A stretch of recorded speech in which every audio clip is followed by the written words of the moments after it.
props. That's another thing. One kind of thinks like, yeah, it's not a big deal. We just go through the script and highlight all the props, and I'm sure most of it we already have. But boy, oh boy, so many more props than expected. You know, I made a list. I have the list over here. So we needed champagne glasses and plates and Chinese food and ashtray and movie cigarettes and candles and bong and ratchet strap and plastic bag and steak knife and cardboard moving boxes and wine bottle, a wrapped present, framed pictures, remote control, a stereo, toolbox, a wooden mallet hammer, a paint roller kit, bottle of champagne, headphones, computer screen, nail gun, battery, heavy duty duct tape, screwdriver, coffee table, couch, sofa chair, desk, nightstand. And that's only half the list. This goes on and on. It's a lot of little props you need, and yes, a lot of them you have at home. So you start gathering them, putting them in the kitchen or wherever you have space. But there's also props you have to go out and buy, and then you always do research on the internet and find the cheapest thing you can get, you know. And we saved a lot of money by doing a lot of research, which takes a lot of time. But if you can save $5 there and $3 here, in the end it adds up, you know. And also artwork. We needed artwork because you can't just film in a house with somebody else's artwork on the wall, because they can sue you and you don't have the copyright, and it's very, you know. So we had a friend who is a painter. She that's all she does is paint, you know. So she said, yeah, you can come by and pick out paintings, and just have to be careful and everything. So that was like a godsend, really. We plastered all the walls with amazing artwork, amazing, all for free. So yes, we spent, I don't know how much money we spent for the props, but not more than a few $100. And we just have to be creative. You can borrow things from friends and get things on the flea market or on Craigslist. You know, if you get creative, you can get a lot of props for very, very cheap. But don't underestimate the time it takes to get all those props.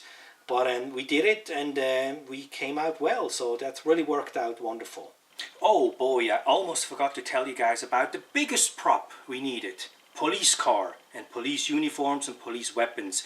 And that can get very, very tricky because you cannot just get that anywhere. And of course we looked into prop houses, and also for other props we looked into prop houses, but man, those prop houses are expensive. Sometimes for one little item they charge you $100 or $200 a day. Now you can imagine if you need that little thing for 2 weeks, how much money that is. And then you need 50 props. It's no way you can pay that. No wonder movies cost millions of dollars, you know. So I actually remember being on the set working as a PA. I had to pick up a park bench and then bring it to the set, and all day I had to schlep that bench back and forth. And at one point I asked them, hey, how much is that bench to rent? And they said it's $150 a day. And I was thinking, damn, this damn bench makes more money than I do per day, and I'm the one schlepping it around. So prop houses, too expensive. But there was another blessing on the horizon. I had a roommate many years back, and this guy worked at the prop house for a while, and even though he didn't work for that prop house any longer, he still had the connections. And he said, Mike, don't worry, I hook you up with the police uniforms, with the police weapons, and some other props we needed. I can hook you up for free. And he came through. He did it, man. He picked it up for us, and we used it. And I gotta say, Chris Robinson, we love you. Thank you so much. But then there was still the police car. Now we looked online and checked out different companies, and some of them were way too expensive because the mileage and the time, and you had to pay for the guy who brings it there, and very expensive stuff.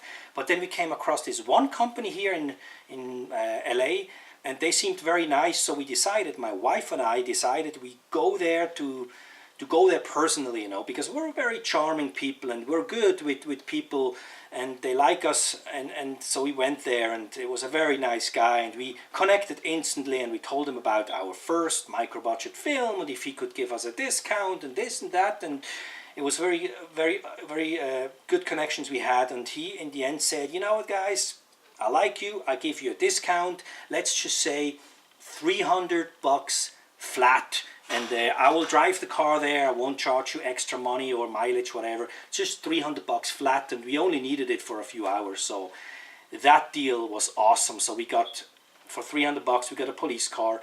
And we also tried, before we found this company, we tried to, call the police to see if the real police could be on the set and if they could be in the movie and stuff like that. And some police officers said, that would be great, but you got to check with the headquarters. And of course, there was no way. They said, no, you can't use real police uniforms and police cars in movies and blah, blah, blah. So that was not an option. But we tried everything. But in the end, we got that good deal. And of course, $300, that raises the budget a little bit up. So I think probably in the end, we spent like $500 for everything. And what else? We also needed worms. We needed worms, and we could have gone to a pet store and spent $50 for worms. But what did I do? I went to a friend in his garden, and I was on my knees for 3 hours digging out worms. And that's how we saved money, and that's what you have to do too. If you want to do a micro budget movies, you got to do whatever you have to do in order to keep the costs low. And that's what we did, and everything worked out fine.